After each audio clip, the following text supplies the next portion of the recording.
Okay, once again, I've rehearsed now. I'm really fascinated with the choice between dukkha and dukkha nirodha.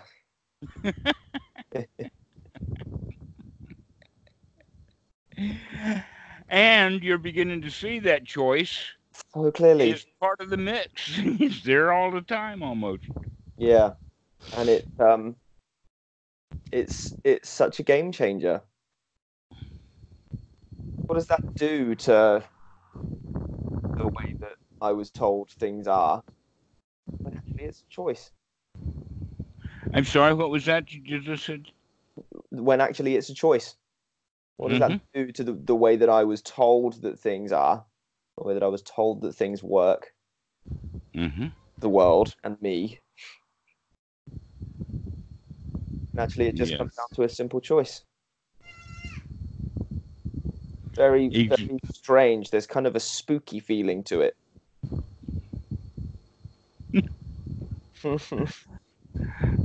um, did I hear you say spiritual? No, no, spooky. Did I hear you Oh. say spiritual?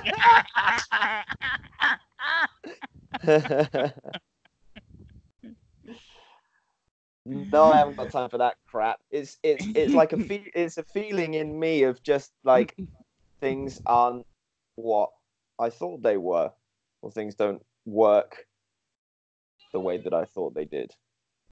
Yes. Ah. And any suffering that's going on just seems so unreal. And this kind of spooky feeling is often like I spent 30 years really believing this stuff was absolutely real. Mm-hmm. But And now? and now it seems very clear that it's not because I can make a choice. Like now, like and I can see that's so weird. And as in new, as in unusual, different. Mm-hmm. A new, actually, um, there are words that people use to point to something that we can use, borrow those words and see how they fit. And the word that I'm thinking about now is what they call a worldview. Yeah, All right. And a worldview is kind of like an overall view or an overarching view. And the more overall and more arching that worldview, if it's actually a useful, viable, wholesome worldview, actually winds up being the same thing as a noble right view. right. But that most worldviews are limited, small, self-pointing, self-referential, um, seeing divisions where they don't really belong. Yeah, yeah, yeah. And there's kind of a part of me that's panicking. I find myself, well, I say a part of me. It would be much more accurate to say sometimes I panic. Sometimes there is a niggle inside that is labeled panic, Yes, might be a yes, way of describing it. that's a much better way of saying it. Um, Well, that's a worldview. yeah, yeah, and the this panic is that when that self-reference disappears, that guy's not going to get what he wants. That Okay. guy wants solutions to problems, but I know from experience that that's not what happens when I stop suffering. The problems dissolve. Mm. They're not solved, they're dissolved. A lot of it has to do with identity. For instance, people do gain quite a lot of identity, or who am I? I am the person who does this kind of problem solving. Yeah, yeah, So I am a carpenter, or I am a judge, or I am The battery smith or something. I don't know. The people claim all kind. Mortician, right? Uh-huh. That's a good label to wear. Of course, you don't have to label yourself a mortician. Everybody knows that because you've got an air about you. I heard a fascinating story yesterday. The head of training on the Alexander Technique course Uh-huh. was speaking about the time that his mother died, and she'd been very, very unwell for about 20 years. And she had distorted her body so much that she'd lost 7 inches in height. And she had always wanted to donate her body to science. Science rejected it. Science didn't want her. Science didn't want her. And so Don is the name of this teacher. He said to his mother, would you be happy for me to run tests on your body after you die? And he said that moments after she died, she was able to move perfectly. All of these distortions disappeared. She was able to regain the full length of her spine. Well, she wasn't around, but he was able to arrange her in such a way very, very easily. Mm-hmm. When he asked, he could have done that with when she was alive if they had put her under, or yeah, they could have done that while she was alive and listened to her scream. right, yeah, But they had to wait until the old bitch croaked. Yeah. Well, what's really interesting is if she'd been happy to take lessons in Alexander Technique from him, she would have been able to learn to do it herself. Exactly. Or bioenergetics, which is probably exactly the same thing with different labels to it in the sense of exercises. Okay. You might also say that the same thing in a general way would be for yoga. Uh-huh. Perhaps. We look at exercises though, and it's really interesting because if someone has certain ideas about how to move, they're going to use those ideas to do the yoga exercises as well. Mm-hmm.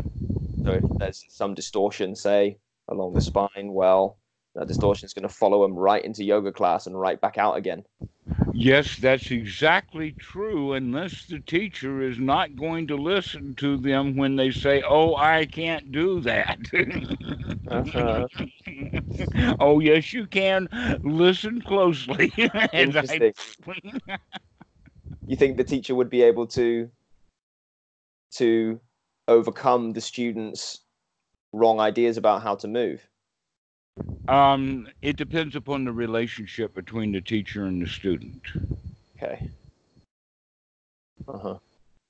But I think anybody, there are other groups who do these kinds of things. One of them is called Rolfing. We've spoken about that too. Okay, yeah. Where they do the deep massage. In other words, you lay there on the table and you do what you like, but I'm going into that muscle. Right. There's another group, by the way, that does that, and that's the Thai massage that is world famous, and people come from all over the world to have elbows jammed right in their back. Yeah. But you see, the problem there is the student or the massagee can put those wrong ideas right back in again after they leave the hall. Exactly true. So that's why we target. That's why they give them an appointment card. Yeah, come back and get fixed again. Yeah, that'll be good business. That's the medical model. Yeah.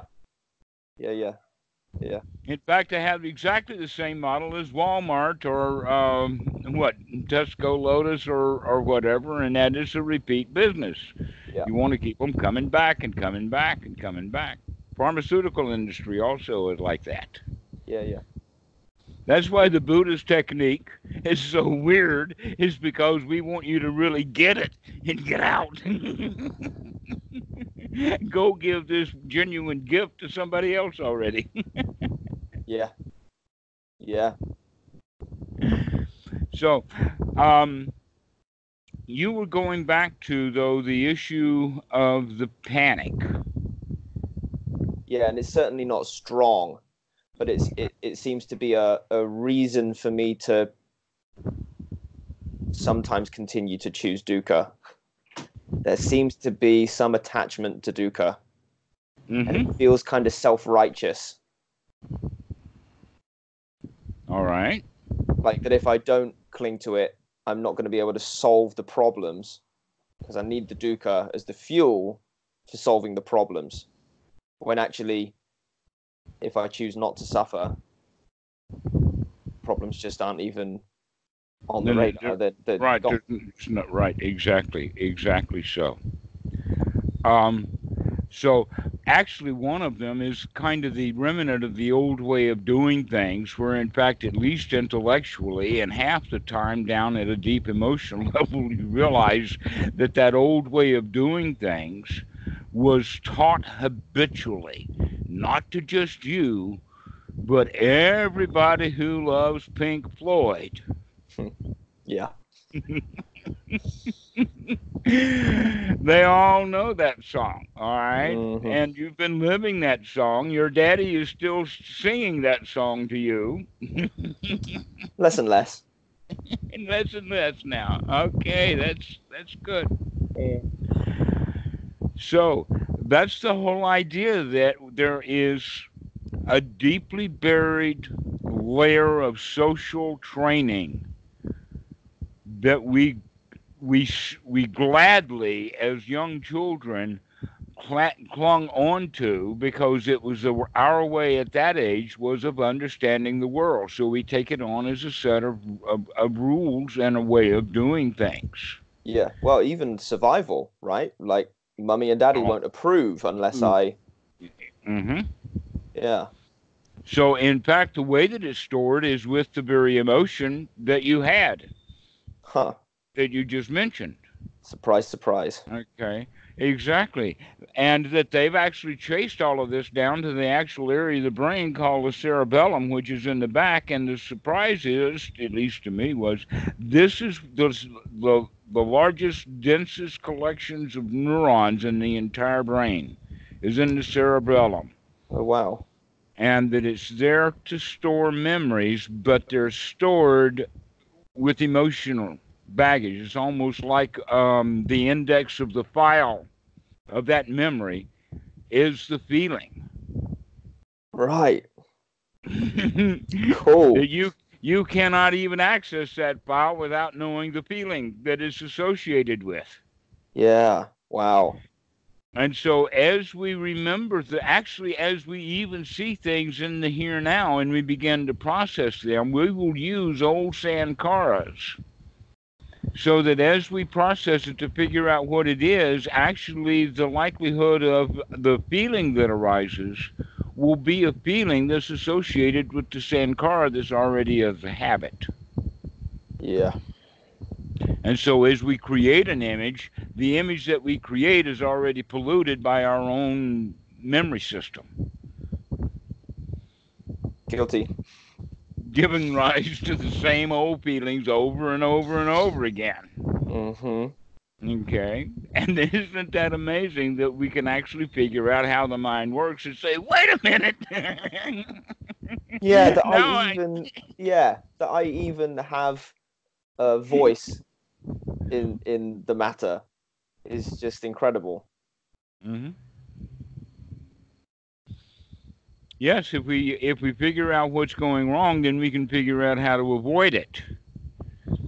And so avoiding the past, staying out of the past, is a really, really good idea. Mm-hmm. Because when we muck around in the past, we're mucking around in a feeling past, not just a memory past. Yeah, and the memories are inaccurate. And the memories are inaccurate, and the feelings are not worth keeping. But that's the way the human brain, actually the reptile brain, was organized around safety. Yeah. To remember dangerous places. And you want to remember those dangerous places in a way that's going to kick you into gear so that you can be either on alert or on attack. Yeah. That's our history. Yeah. The life that we lead comes out of violence. Humans are still extraordinarily violent with each other. because they live in a primitive mind state. Mm-hmm.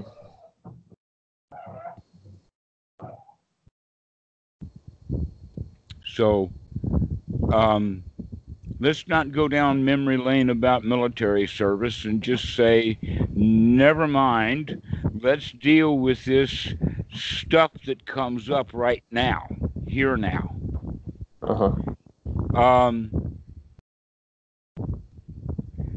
That we've kind of already identified it for you in the sense that, unlike some students, it's a mix. For some students, it's just real raw, I got to do something. I'm so full of anxiety, so full of hurry up. To where the other side of the coin is the self-protection. One is, I got to do something to be safe. The other one is, I've got to protect myself from attack. Yeah. All right. And so when even the best drummer gets around other drummers, he feels attacked because he is. and if he could read the minds, he would know the attacks. But he can't read the minds, so all he can do is feel the attacks. Yeah. But it doesn't work exactly like that, because we all are in the feeling of being attacked when we're out in public. That in fact, travel is a time when we need to feel on alert, watching our baggage. We've already talked about this one. Yep. So it has to do with our relationship with others and how we feel, especially how kind of safe do we feel. Do we trust the other people? Mm-hmm. Or a better way of asking the question is, can I trust myself no matter what this guy does? And there's so much paradox everywhere, because actually I know that I'm in a better position to deal with anything that comes my way if my mind is not hindered. Hey man, you've already knocked 2 balls out of the park already. One, you've got Buddhism wired, and the other, you got Alexander technique wired, and you know that the two of them are exactly the same thing, just spoken of in a different language. And one complements the other. Big time. To where the theoretical understanding of the Buddha's system may be a little deeper. The Alexander stuff has a lot of really good technique, practical stuff, and they also kind of agree with what the Buddha's teaching if they knew the depth of it. Yeah, they just certainly don't go as far as something like Paticca Nothing like that present. Mm-hmm. But you're right. Using movement as metaphor for what the mind is doing is a really interesting angle. Mm-hmm. Yeah. Well, I would also say that there's something else that may be just slightly more important, or let us say additional to, and that is the Eightfold Noble Path. That's the way that the Buddha was talking about it all along, in the sense of one of the statements that he made was that what I have discovered is an old path. That it's been there before. There have been others who have walked this path. And then when you understand about it from the sense of this is a noble path, and probably a better way of using the word for Arian would be, this is an honorable path. This is a distinguished path. This is an upright path. This is the highest quality of human being that a human being can be. I'm not giving myself enough credit. Wow, you're not, because this is actually the pinnacle of humanity. This is what the whole idea of enlightenment is, and the two qualities are there budding, and that is the light, to be able to see what's going on all over this place, and the other one is the dropping of the burdens, and the biggest burdens is the dropping of the jobs that we've been giving ourselves because we think that we should be employed. And the reason we think we should be employed is because we're full of tensions and anxieties, and I got to do this. And then we think of, oh, this anxiety that I've got means that something needs to be done. If I don't go fix the fence, the horse is going to get out or something. Mm-hmm. And so we look at for some job to do. Or in other cases, when we start thinking about writing emails or having conversations with other people, or we start thinking about other people, that's conceit in the sense of comparing ourselves, setting a situation up. And it's also generally in the future. It's either either hashing out old arguments or starting them up again. Yeah. And it's a self-protective mechanism. And when we're doing those kinds of thoughts, they may not even be really conscious. But what they do is they bring on that old leakage so that we begin to feel that stress, that anxiety. Sometimes some students, and you know this exactly from Alexander Technique, some of them are going to feel it in the neck and in the shoulders, which is associated with the neck, and that's what the lions get when they get a gazelle. They always go after the neck. That's why Pumpui has such a bushy neck. I mean, that it's just so instinctual that's one of the places where people are going to get uptight is because they're trying to protect themselves because they feel like they need protection. And all they're doing is giving themselves a shoulder ache or a back ache or something like that. Lots of those around. Others of it carry it in the chest. And bioenergetically speaking, by the way, this kind of body type is also in bioenergetics. They have body types like oral, anal, phallic, the whole Freudian system, because Wilhelm Reich was a student of Freud, and then Alexander Lowen was a student of Wilhelm Reich. Okay. So this is where the bioenergetics comes from. It comes right out of Freud's mouth, except that now they put it into the body, and that they can look at people who are diminutive, shrunken shoulders, petite, with drawn, etc., like that, normally tend to have oral personalities. Okay. Where people with big, hairy, big chests somehow or another wind up being anal. To where with phallic, they're the ones who go to the gym. Okay. All right, and so this whole idea then is that then it's the orals that are going to store all of their tensions into the shoulders, and it's going to be the anal personalities, those that keep track of things. Those of us who obsess about an old argument, things like that. We're the ones who feel it mostly in the chest. Okay. But if the guy will actually go to the gym, he can work a lot of that stuff out because it's just adrenaline. It was just put there in order to get the body active. And if he will go back and get active again, he can burn that stuff off.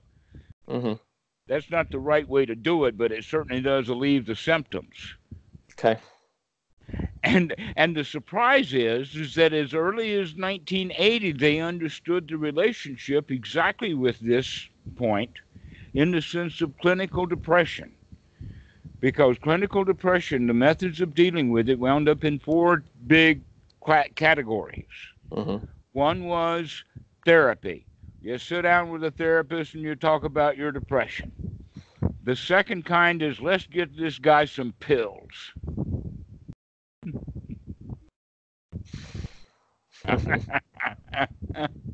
That's going to do it for him. The other one I think is actually was group therapy. Okay. So that you put a whole bunch of depressives in a room and somebody who doesn't really know how to laugh yet as a therapist. Perfect. Perfect. Exactly. Exactly. And then the fourth kind is an exercise program. Uh-huh. And in this clinical study, guess which had the best results? Exercise. Of course, exercise. That was the best cure for clinical depression. Uh-huh. Because And it's not changing what's happening in the mind, but it's at least burning off the chemical load. So it will keep being exactly. created, but there's an out. Exactly so. Yeah. And this is also why people in old age build up in cortisol, which is Yeah. also a product of the adrenal gland. Yeah. So they get it built up because it slowly builds up. So every time somebody worries, they put a tiny little droplet of cortisol in, and then that just kind of builds over time. And And that's how finally, the spine ends up like this. you're right. And Alzheimer's and all kinds of other stuff is because of the buildup of stress, which is this anxiety that we're talking about Mm-hmm. that gets stored in the body. Now, the problem is that exercise is like money. A little will go a long way, and too much of it is dang right dangerous.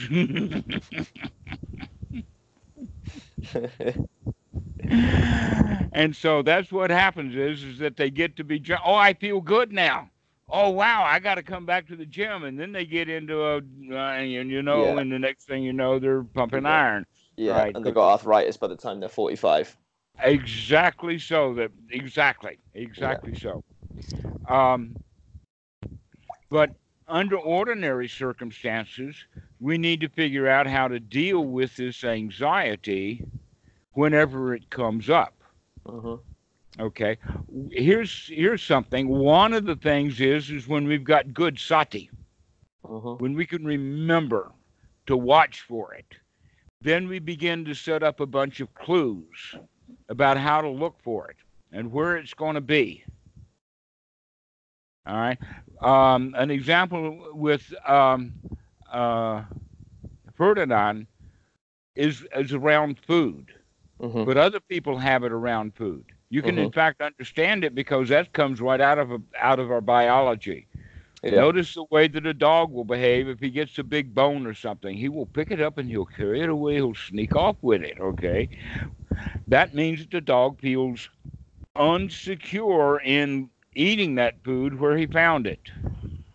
Yeah. That's exactly the way that the dog feels. He feels that exact same anxiety as the humans do for exactly the same reason. Yep. And we inherited it from them. Thank you very much, pup. Talking about being a chowhound, now we know why the humans are like they are. So, this stuff is actually in our genes, but it's triggered in many, many ways. For example, around food, and another one is around travel. Another one would be around that you think you've got to write somebody an email. This is a Yeah. time when that stuff will come up, or when you have an appointment to go someplace, or Mm-hmm. that you're expecting someone to come. Mm-hmm. And Mm-hmm. here's another one. This is an interesting one. If new mail arrives, Mm-hmm. post. Mm-hmm. Mm-hmm. That's why people unwrap them so quickly. Or A good don't unwrap idea them is at to all. sit, or right, just sit it down. Let it cool off. I had a housemate once who refused to open any mail, and it would just pile up and pile up and pile up, and then the red ones would come, and they'd pile up, and she just wouldn't do it. Because it would throw her into such anxiety. Yeah. She couldn't tolerate how she feels when she's opening mail. Something happened to her when she was a child. Perhaps. Yeah. Maybe she got a birthday card that wasn't as funny as she wanted it to be. Who knows what happened? But we do know that the stuff snowballs. And this is a really clear example that you're giving of people getting themselves into such a state that they wind up actually harming their lives because of not opening mail then needs to be opened. But Yeah. letting it cool off for a day or two is different than letting it pile up when the same folks are sending you more than two or three notices. Big trouble. Yes. So it sounds like right view might be to have your affairs in order. Supramundane right view would be to have no affairs. Yes, and the distinction between the two of them is a downhill journey. Okay. And that the first thing is to get your affairs in order. And now, over time, after you've gotten your affairs in order, they tend to stay in order. And because they stay in order, you don't have to put any more mental energy in it. It just works that way. Yeah. For example, every time you go into the closet, you can feel that jacket pocket and know that, yeah, there's 40 baht of gold in that pocket. And then you close the door and say, yeah, it's still there. But now you only have to do that once every 5 years. Because you know there ain't no rats going to eat that stuff and nobody else has been in that room. Yeah. So it really does have to do with security. And part of the security is getting your affairs in order. And so once your affairs are in order, the right thing to do is to stop having new affairs and any of the old ones kind of brought away. Kind of keeping the same bank account year after year after year. Yeah. And then everything is really kind of easy going. An important quality, by the way, is to not be in debt. Getting out of debt, that's something that the Buddha recommends as part of getting our house in order. In fact, a man cannot even become a monk if he's in debt. Interesting. Because then the temple would have to absorb the debt. Yeah, then the debtor is going to be coming to the temple looking for both the monk and the abbot. Yeah. Yeah. Also, anyone who's in debt is just going to go straight to the temple. Right. So that means that not only did that happen once, it's happening 20 times a day right here. Exactly. Exactly. So that would be quite an excellent rule to have. Yeah. But it's also an excellent point in life is to be free from debt. Yeah.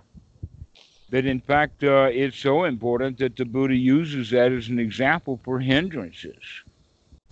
Right. Being free from hindrances is like being out of debt. I see that. And you've probably been out of debt long enough to realize what a nice feeling that is. Yeah. To not have new work to do to pay for old karma. Yeah. Cool metaphor. So here's the thing. Let's stay on this point, though it's been a marvelous boogie down this path. Is this anxiety? Then you need to get kind of a checklist of things. Yeah. To figure out when it's likely to going to happen. I'm not sure it's that. I feel like the sati is strong. I feel like what I'm lacking is motivation for cleaning out the mind and coming into joy. I feel like I can see the stuff, and there's that choice, dukkha dukkha nirodha, and I'll go. It's about a 50-50 right now. It's about a 50-50, and there's the wanting to be the problem solver. In order to be a problem solver, I need a problem. Yes. Don't you realize, first off, what a marvelous place that is? Here we come to me not giving myself enough credit. That is such a marvelous place because most people don't get that. They don't realize that they do have that choice. Yeah. So what we can do is we can begin to, let us say, the more you recognize that, the doubt will become more and more eradicated in the sense that, well, you kind of know which direction that you actually do want to go in. And so the arc is going to kind of lean in the direction of let's get the mind free from suffering. That you're already wanting that, but you also recognize that the old habits is to wallow in the muck. Uh-huh. And so motivation feels like a good place to put my attention. Okay. You know what the Buddha calls that? What? Right, noble effort. Yeah. It's part of the short list. Exactly. I've seen it work. I know it works. I feel like I'm lacking a strong enough why, because I kind of feel like I can handle the dukkha. So, all right, the dukkha is going to make you strong. I'm not against doing that at all. In fact, you've just, how to say it? This is interesting. You've just introduced the 4 primary methods that are available to humanity by giving an example of one. All right? There's the slow hard. There is the slow easy. There is the quick hard.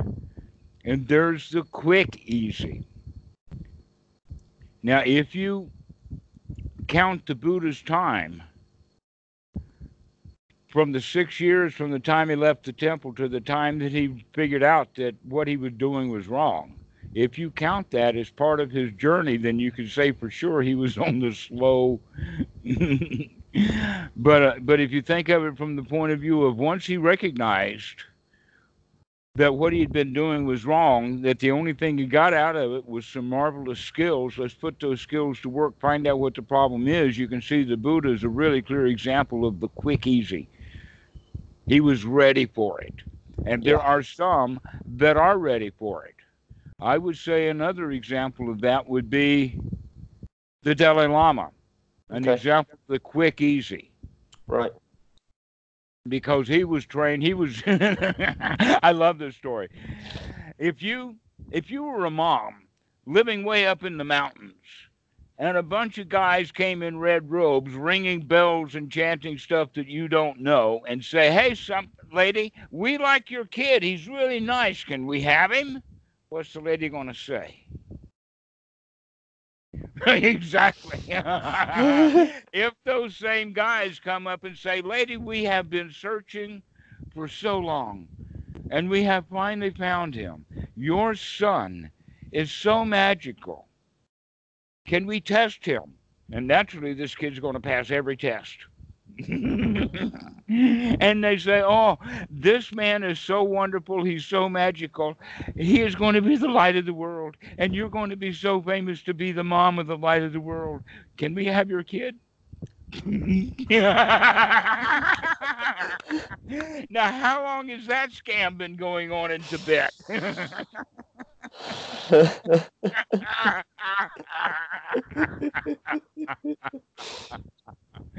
So they wind up with a kid who winds up getting on the quick, easy path because he's around monks his whole life. Yeah. He doesn't have to put up with that mom who doesn't know how to raise a kid anyway. He was really lucky. All right. Never mind that he had to get on a horse and climb out of Tibet to get to down to Dhammarato. He enjoyed the trip, believe me.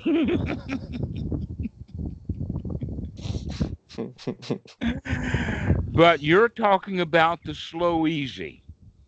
Okay. And slow easy means that as we progress into Dhamma, we get to a place which is really nice and we really like it and become comfortable there.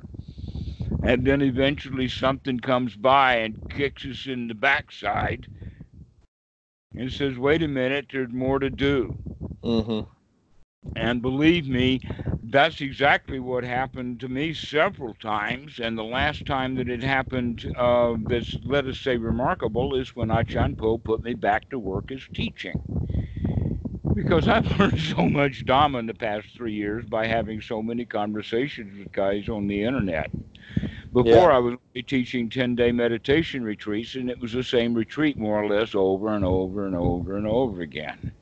But Okay. now we've got a different way of doing the Dhamma, and this is actually more like I had with Bhikkhu Buddhadasa when I was a monk anyway. Mm-hmm. Okay, so that's gotten me back into gear. I don't know what it'll do to get you back into gear, but something's going to ruffle your feathers, and you're going to say, wait a minute, there's more to do here. And it may be a panic attack. And you'll say, wait a minute, I've let that stuff build up. I'm out of here. I want that arrow out. Well, yeah, I find it's kind of like, oh, wow, there's a, there's these little kind of, what would you call them? An ornament, I guess. It's a bird, like on a lever, and it goes down and it drinks some water. Yes, fills up, and then the water tips out, and then again the bird starts to bobbing back until he gets his beak filled. Yeah. Right. And then when the osmosis happens or whatever, then the weight changes and then when it evaporates, then it gets dry somehow, and so the center of gravity changes and the bird's mouth goes back into the water. Yes. Yeah. I know exactly. That's a fairly good example of what we're talking about. Is you'll be dipping into the Dhamma a lot. So you're just at that moment when you're sitting up, feeling quite lionly, with a mouthful of water, saying, "Wow, this is really nice, and I don't have to worry about that anxiety." But then all of a sudden you'll get dry. You'll say, "Oh, I need another dip." Yeah. Or it could work the other way too. That actually I'm dipping into suffering. You could also examine that exactly that way also. You can use that analogy either way, but it has to do with the cycle, that it's not a one-way journey. Yeah. It seems, it's almost as if like I'm tasting suffering like a connoisseur. Like I'm really quite interested in it. You should be. How else will you become a real Dhamma master if you don't really know suffering? Right. You got to hold a dog in your arms while it dies. Right. That's an education for you. Yeah. Yeah, there's a lot. There's a lot to learn. Yeah, I woke up this morning, and there's the kind of same shit I've been thinking about for a couple of weeks, and it's just so clearly a choice. And this is where I come back to this idea of having a why. I don't feel like I have a strong enough why to choose no suffering all the time. But you will, and you know that. You're kind of like, how to say it?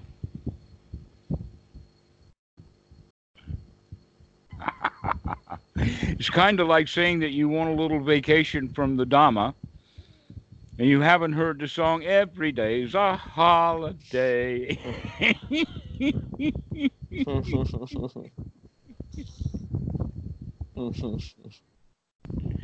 Because you're still on alert. You may not have all of the energy or effort that you need right now, but what you do have is the ability to look at what's going on and see that anxiety and say, hey, I can handle that. That's okay. That's all right. Yeah. Or better still, you can kind of breathe into it and kind of manage it, saying, hey, this is nice. This is fine. But then you'll get around other drummers or something, and then anxiety will really hit you between the thighs or, no, sorry, between the rib cage. Or maybe your shoulders will be like this when you're trying to drum. And then you'll say, okay, time to look at the Dhamma again. Let's start watching this anxiety. Yeah, maybe. I mean, that sounds a bit slack. I mean, I'm always looking. Yes, but if you give yourself permission to be slack, isn't that the whole point anyway is learning how to be slack?